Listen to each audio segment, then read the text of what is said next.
we've got breaking news on HQ as Derrick Henry has agreed to a deal with the Ravens, according to our Jonathan Jones. That deal reportedly for $16 million over 2 years, $9 million guaranteed. During the first 8 years of his career, all with the Titans, he made 4 Pro Bowls, Offensive Player of the Year in 2020 with a 2,000-yard season, 90 rushing touchdowns. He now joins reigning MVP Lamar Jackson in that Ravens backfield. And here are the running backs to change teams this offseason. Josh Jacobs was not a free agent. Josh Jacobs, a free agent, goes to the Packers. Aaron Jones, not a free agent, but likely moving on to the Vikings after he was released by the Packers. Austin Eckler going from the Chargers to the Commanders. Joe Mixon, Bengals to Texans. Big name running backs switching teams all over the league.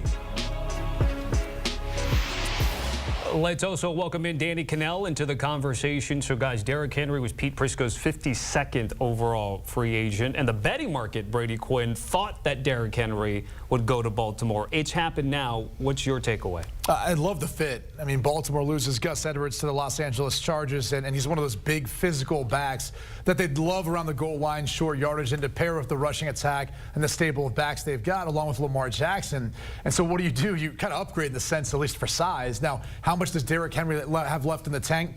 That's the real question. I think it's one of the reasons, too, why he wasn't one of the first running backs signed, given what he's done so far in his career, but given his age, given the wear and tear, there's probably a little bit of a concern. And I think when you look at the deal that he signed with the Baltimore Ravens, it's truly based on the guarantees, a one-year deal to kind of prove it. And then maybe after that first year, given that he's got a second year, he's under contract, they could extend him or renegotiate that contract. But it's a one-year prove-it deal, in essence, for Derrick Henry to showcase he's still got plenty left in the tank. So again, another issue for AFC North defenses and AFC teams to deal with, and Derrick Henry in the backfield along with Lamar Jackson, that rushing attack. Yeah, I totally agree with everything you just said, Brady, and I think it's a good fit for everybody. And I also like this from Derrick Henry's perspective. Like, this is a back, much like Saquon getting out of New York, that has seen a lot of loaded boxes and hasn't had outstanding quarterback. Even with Ryan Tannehill, he still saw a lot of those loaded boxes, and it opened up the play-action pass, but he still had to break a lot of tackles and go through a lot of crowded line of scrimmages.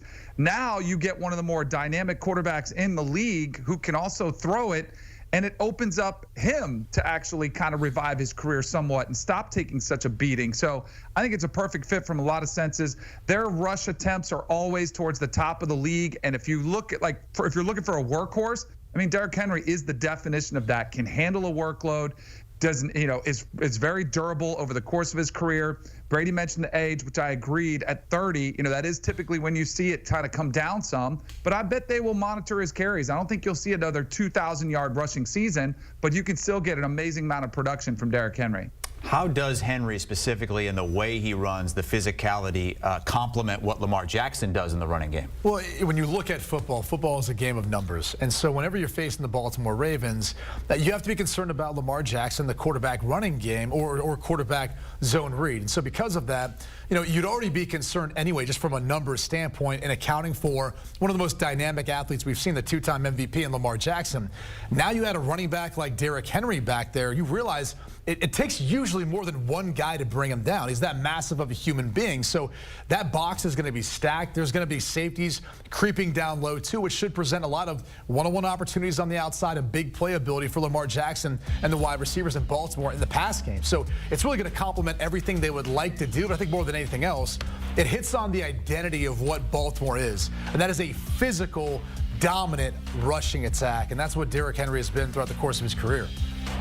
Totally agree. You're definitely going to open up those pass lanes as well because, backers, edge rushers, they have to come up. They have to respect the ability.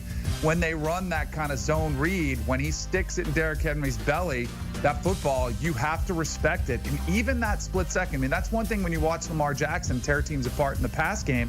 They're quick-hitting decisions. He gets the ball out of his hand, bam, right after that play-action pass. And if you don't, then all of a sudden they can run it down your throat. So there has to be that balance, that threat of both that can come your way.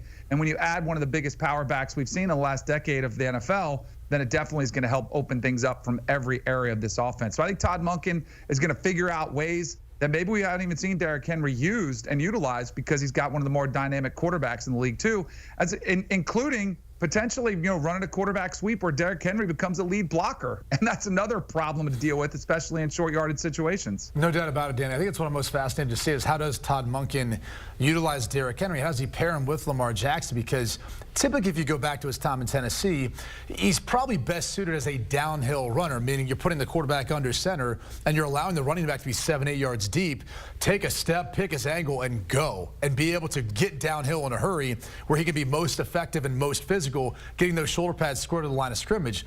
When you're in shotgun as much as Lamar Jackson is, and you're incorporating the quarterback as part of that, he's probably going to be behind him in pistol. That may be something you see a little bit more from Todd Monken's offense, or then figuring out different ways of getting Lamar Jackson under center, maybe a little bit more, just to help out Derrick Henry and some of that downhill running game that they've got, considering they do also have a beefy fullback there in Patrick Ricard who could do some damage as well.